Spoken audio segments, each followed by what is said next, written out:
So hello my dear friends and students, I hope आप लोग की स्टडीज काफी अच्छी चल रही होगी आपके नवंबर 2024 एग्जाम्स के लिए। तो अब हम आपके जो माइंड में डाउट्स आते होंगे regarding presentation of answer sheet, presentation कैसे करना है एग्जाम में, that is very very important topic.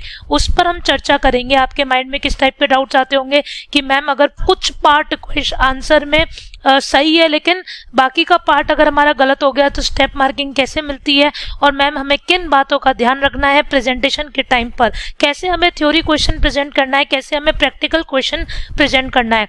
तो मेरा सब्जेक्ट जैसे कि आईडीटी है, इनडायरेक्ट टैक्सेशन, तो मैं उससे प्रेजेंटेशन से रिलेटेड आपको टिप्स देने वाली हूँ। ठीक है, तो आइए, इंपॉर्टेंट टॉपिक है प्रेजेंटेशन का, मेजर इंपॉर्टेंट। आइए इसको हम समझते हैं। सबसे पहले हम टिप्स समझेंगे प्रेजेंटेशन की टिप्स, क्योंकि हम लोगों ने पास्ट जितने भी पेपर्स हैं उनको एनालाइज किया है। ठीक है ना, एक्सपीरियंस से हम आपको बता रहे हैं कि कैसे आपको अपने आंसर्स प्रेजेंट करने हैं, तो कैसे आपको प्रेजेंटेशन रखनी है। Presentation is very very important for scoring good marks in exams. So let's analyse. उसके बाद जब हम टिप्स अपनी समझ लेंगे, उसके बाद हम एक आंसर कॉपी भी, स्टूडेंट की आंसर सर्टिफाइड आंसर कॉपी भी हम उसको देखेंगे, रियल आंसर कॉपी का प्रेजेंटेशन भी समझेंगे। तो first tip, begin your paper with the question you feel most confident in answering. अपना पेपर आप कब से स्टार्ट करो, कौन सी जगह से स्टार्ट करो। देखो, जैसे ही आप कब एनालाइज करोगे, देखो समझो मेरी बात, क्या बोला है कि अपना पेपर उस क्वेश्चन से स्टार्ट करो जिसमें आप 100% कॉन्फिडेंट हो। जिससे क्या होता है, जो एग्जामिनर होता है उसको एनालाइज हो जाता है कि स्टूडेंट में कॉन्फिडेंस, स्टूडेंट में दम तो है। ठीक है ना, फर्स्ट क्वेश्चन जब बिल्कुल अच्छा होगा, और जब पता चला आपने ऐसा एग्जामिनेशन पेपर लिखा जिसका फर्स्ट ही क्वेश्चन, जो भी फर्स्ट क्वेश्चन है, you can select any question, भाई फर्स्ट टू 6 क्वेश्चन में आप 5th पहले कर सकते हो, 4th पहले कर सकते हो। तो जो भी पहला क्वेश्चन है आपका वो गलत ही गलत होता चले गया, तो जो चेकर है उसको माइंड में ही रहेगा, यार ये क्या पेपर, क्या लिख के आ रहा है ये पेपर। ठीक है ना, तो फर्स्ट क्वेश्चन ऐसा लिखो जिसमें आप 100% कॉन्फिडेंट हो। तो ये कब पहचान लो, ये जो 15 मिनट्स का रीडिंग टाइम मिलता है ना, 15 मिनट्स का रीडिंग टाइम, उसमें आप इस चीज को पहचान लो कि कौन से क्वेश्चन में आपको एक ही बार में दिख जाएगा कि कोई टॉपिक है आपका बहुत अच्छा है, जैसे वैल्यू ऑफ सप्लाई का एक बहुत इजी सा क्वेश्चन आ गया, आपको दिख रहा है कि ठीक है तीनों पार्ट मेरे मैनेजेबल है, तो आप उससे स्टार्ट करो, जिससे फर्स्ट क्वेश्चन पे आपको ज्यादा अच्छा मार्क्स स्कोर हो, और आपको भी जब आप पेपर राइट कर रहे होंगे ना, आपको भी अंदर से कॉन्फिडेंस फील होगा। ठीक है, तो first tip is begin your paper with the question you feel most confident while answering. Now next tip, अब आईडीटी में तो सेक्शन नंबर लिखने पड़ते हैं, तो सेक्शन नंबर आप तभी लिखना जब आप पूरा कॉन्फिडेंट हो, कंप्लीटली श्योर हो कि वो सही है। गलत सेक्शन नंबर कोट मत करना, सेक्शन नंबर कोट ही मत करो, नो प्रॉब्लम इन दैट। भाई जरूरी नहीं है कि सेक्शन नंबर कोट करके ही आपको मार्क्स मिलेंगे, प्रेजेंटेशन मैटर करती है, जो भी लिखो वो सही लिखो। प्रोविजन की अंडरस्टैंडिंग मैटर करता है, प्रोविजन सही एक्सप्लेन करो। ठीक है ना, तो सेक्शन नंबर आप तभी लिखो जब आप बिल्कुल 100% श्योर होंगे करेक्ट होगा, क्योंकि अगर गलत आप सेक्शन नंबर लिख दोगे तो मार्क्स ज्यादा डिडक्ट होंगे। ठीक है, उसके बाद provide your answer step by step. अपना जो आंसर है ना उसको स्टेप बाय स्टेप प्रोवाइड करो। जैसे फॉर एग्जांपल अगर मैं कहूँ वैल्यू ऑफ सप्लाई का एक प्रैक्टिकल क्वेश्चन आया है, ठीक है, तो स्टेप बाय स्टेप चलो। फर्स्ट ट्रांजैक्शन पकड़ो, उसका एक्सप्लेनेशन लिखो और उसका न्यूमेरिकल पार्ट लिख दो। फिर सेकंड ट्रांजैक्शन पकड़ो, उसका एक्सप्लेनेशन लिखो। फिर ऐसी थ्योरेटिकल क्वेश्चन में भी जब कोई केस स्टडी बेस्ड क्वेश्चन आता है, मान लीजिए इस पे क्वेश्चन आता है कि इसको रजिस्ट्रेशन लेना चाहिए या नहीं लेना चाहिए, तो आपको पहले प्रोविजन सेक्शन 22 समझाओ, अगर 23 की लिंकिंग है 23 समझाओ।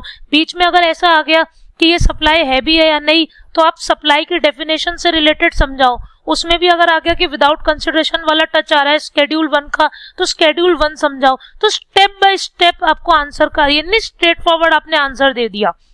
तो provide your answer step by step as each step will be evaluated for marks. हर स्टेप पर मार्क्स होते हैं। जो क्वेश्चन में रिक्वायर्ड चीज मांग रहे हैं ना, उससे रिलेटेड जो भी एक्सप्लेनेशन अगर आपने स्टेप बाय स्टेप दिया, जैसे फर्स्ट स्टेप आंसर, फिर सेकंड स्टेप, थर्ड स्टेप, मान लो ये गलत हो गया, ये गलत हो गया, तो कोई इशू नहीं है, ये दोनों तो सही हुए, तो एटलीस्ट इसके तो मार्क्स मिल जाएंगे ना।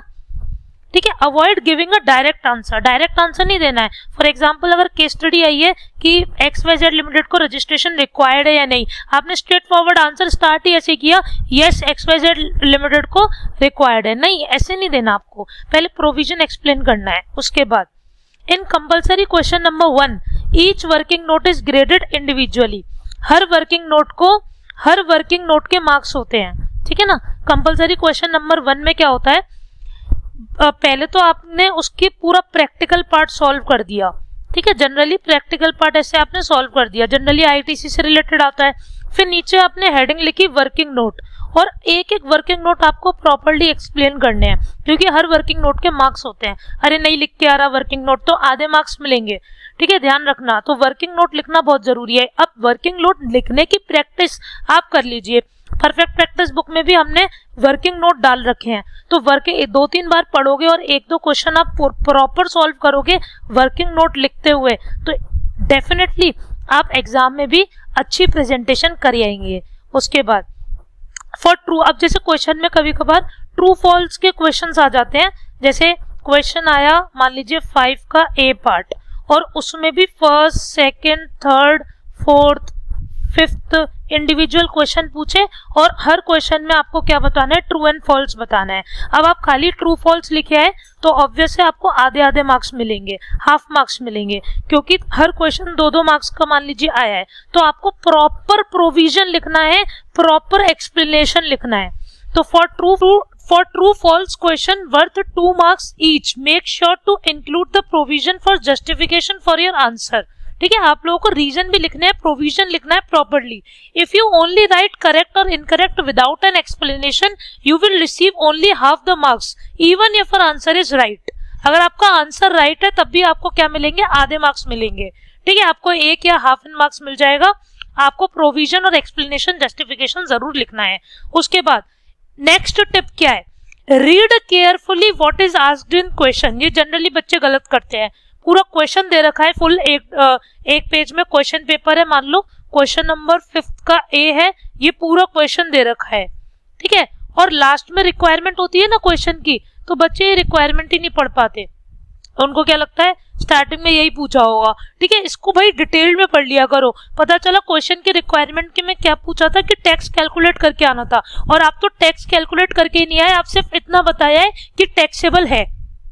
बात समझ रहे हो, केस स्टडी बेस्ड क्वेश्चन है, उसमें 2-3 चीजें पूछा है कि भैया ये भी बता दो कि टैक्सेबल है या नहीं, क्या ये टैक्सेबल है, क्या इस पे GST लगेगा, और अगर लगेगा तो GST कितना लगेगा। अब ये लास्ट में ये भूल गए कि GST कितना लगेगा, कैलकुलेट करना ही भूल गए। तो read carefully what is asked in question. उसके बाद हर एक फिगर का आपको एक्सप्लेनेशन लिखना है, डायरेक्टली ऐसी कैलकुलेटर पे सॉल्व कर करके फिगर नहीं लिख देनी है। मान लो अगर वैल्यू ऑफ सप्लाई का क्वेश्चन आया, वहां पर डिस्काउंट आप लेस कर रहे हो, आपने सीधा उठा के डिस्काउंट लेस कर दिया 2000 रुपए का, तो आप यहाँ पे रीजन भी लिखो कि आप डिस्काउंट लेस क्यों कर रहे हो। आप वो वाला रीजन लिखो ना कि discount at the time of supply हमें नोन है, इसलिए हम डिडक्ट कर रहे हैं। क्लियर है, क्योंकि ये गिवन क्वेश्चन में discount at the time of supply है, तो आपको रीजन भी लिखना है कि आप 2000 रुपए लेस क्यों कर रहे हो, हर फिगर का आपको एक्सप्लेनेशन देना है। उसके बाद लास्ट टिप, इवन अगर आंसर आपका पार्शियली करेक्ट है तो घबराने की जरूरत नहीं है, आपको कुछ मार्क्स तो मिलेंगे।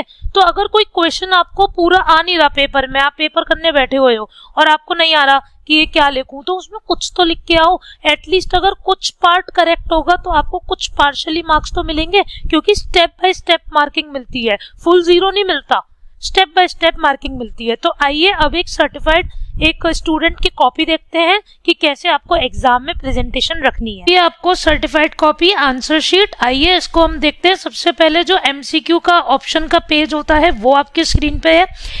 कि अब आपके माइंड में एक डाउट आ रहा होगा कि MCQ पहले करने चाहिए या पहले डिस्क्रिप्टिव पार्ट करना चाहिए, तो मैं अपनी रिकमेंडेशन आपको दूंगी कि पहले डिस्क्रिप्टिव पार्ट करो। जो फर्स्ट 15 मिनट्स रीडिंग टाइम के मिलते हैं, आप उसमें फटाफट से वो क्वेश्चन सेलेक्ट कर लो जिसमें आप 100% कॉन्फिडेंट है, और उसको करने से इससे क्या होगा, टाइम बचत होगी और स्टार्टिंग में एक अच्छा कॉन्फिडेंस फील होगा। ठीक है, अब आपको स्क्रीन पे दिख रहा होगा, जैसे इस स्टूडेंट ने सेलेक्ट किया, इसके कितने टोटल मार्क्स ऑब्टेंड हुए, टोटल मार्क्स इसके में 70 मार्क्स का डिस्क्रिप्टिव था, 44 इसको स्कोर हुए, 44 मार्क्स इसको स्कोर हुए, ठीक है ना। तो अब अगर मैं इस स्टूडेंट की बात करूं तो इसने सबसे पहले इसको क्वेश्चन 6 में कॉन्फिडेंस काफ़ी फील हुआ, तो उसने क्वेश्चन नंबर 6 उठाया सबसे पहले, और डिस्क्रिप्टिव क्वेश्चन था ये। अब उसने हमेशा ध्यान रखना आंसर नंबर आप बीच में लिखना, और जो आंसर नंबर लिखो ना तो वो नंबर बिल्कुल क्लियर होना चाहिए। कुछ बच्चे ऐसे लिख देते हैं आंसर 6, ऐसे समझ ही नहीं आ रहा कि ए लिखा है या डी लिखा है, समझ ही नहीं आ रहा बिल्कुल भी, ठीक है ना। तो कुछ ऐसे लिख देते हैं, तो ये गलत है तरीका। तो आपको आंसर जो लिखना है थ्योरेटिकल वो प्रॉपर सबसे पहले स्टार्टिंग करनी है प्रोविजन से, और उसके बाद आपको कंक्लूजन लिखना है, ठीक है। उसके बाद अगर कुछ स्पेशल रिक्वायरमेंट है तो वो प्रॉपर इश्यूज वगैरह आपको डिस्क्राइब करने हैं, और आपको अंडरलाइन करने हैं कीवर्ड्स, जैसे इस स्टूडेंट ने अंडरलाइन करा है कीवर्ड। उसकी बात अगर हम बात करें बेटा, तो जैसे क्वेश्चन नंबर 6 का ये बी पार्ट आ गया, जैसे समरी असेसमेंट के बारे में पूछा है तो बिल्कुल प्रॉपर हेडिंग लिखी, हमने उसका एक्सप्लेनेशन करा, और पॉइंट टू वाइज हमने एक्सप्लेनेशन करा।